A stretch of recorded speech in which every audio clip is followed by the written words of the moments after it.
All right, I was going to look at number 9, but what I'm going to do in order to be able to do this all on one page of the iPad is go ahead and solve for y. There's 3 equations there, and they're inequalities.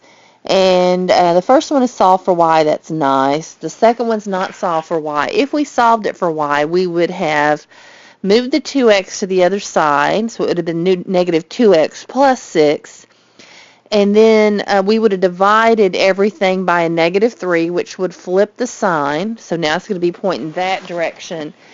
And I would have had a negative 2x divided by a negative 3 is a positive 2/3 x. And I would have had a 6 divided by negative 3, which would be a negative 2. So that's going to be my second equation I'm going to graph. My third equation I'm going to graph. This is in point slope form. I really don't have to solve it for y to graph it. I can see that, remember, it's y minus y1, and on the other side it's x minus x1. So if you look at that one, it's in point slope form, and you've got the point x is 4, y is 2, and then you have a slope of negative 3/5. Okay, so some of this I'm just going to, assume that you could do because we've done it now ever since Algebra 1 and need to get to the point where we're not spending so much time on all those details. I'm going to graph the first line.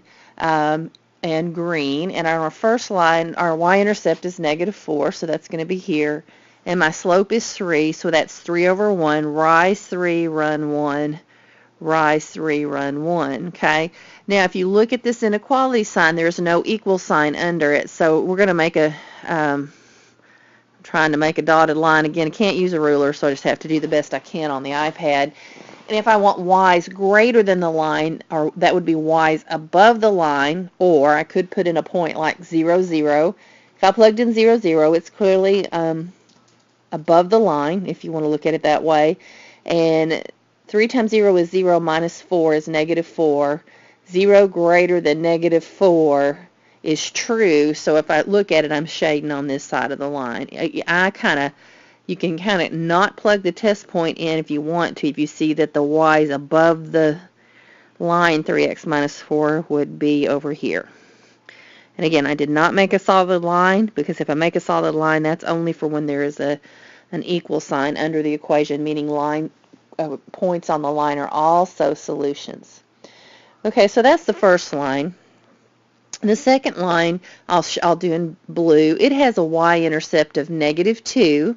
So negative 2 is right here, and it has a slope of 2/3, so that's up 2 to the right 3, up 2 to the right 3, or down 2 to the left 3. And this one also does not have a line under the inequality sign, so what I'm going to do is make a dotted or dashed line through it. Okay, so it's going to look like that. I want the y's less than the line, the expression that determines the y value or the line. When I see a y is less than, that's below the line, so let me shade below the line. Okay, so those are the top 2 equations, but I've still got another one. Now my solution, since I've got 3 equations, would be, where do all 3 of these equations overlap? So far the overlap is kind of in a triangle shape. Not even it is a triangle shape down.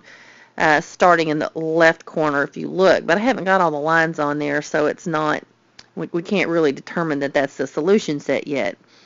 Now, my third line, I had a point of 4, 2, it was written in point slope form, and it had a slope of negative 3/5, so that was down 3 to the right 5, 1, 2, 3, 4, 5, okay, or up 3 to the left 5, 1, 2, 3, 4, 5. I think it would be right here.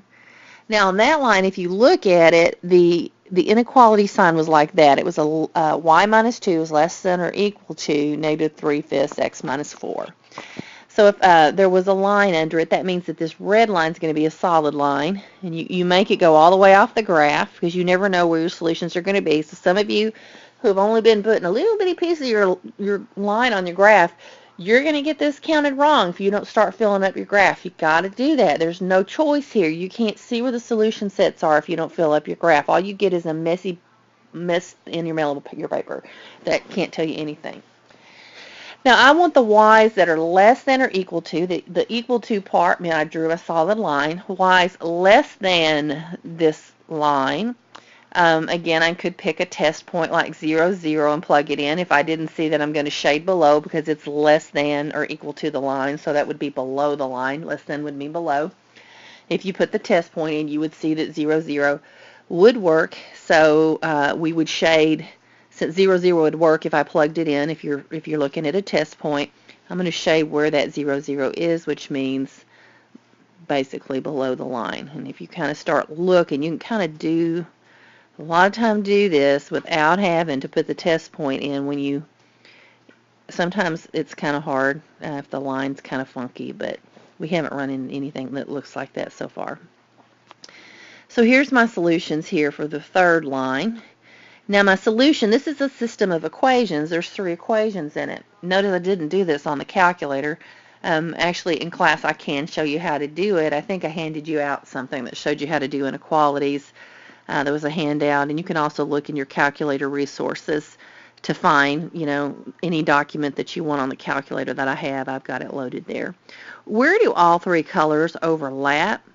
Well, if you look at it, let me kind of pick a yellow so that we can kind of outline it. If you kind of look at this boundary here, there's a boundary here, and it's a dotted boundary because the blue line's dotted.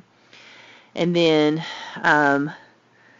the red is all over the place down here, so I'm really kind of focusing on that blue and that green. There's another dotted boundary right here.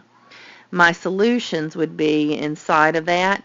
They would not lie on those dotted lines that go over the blue line and over the green line, because remember, those 2 equations don't have solutions there.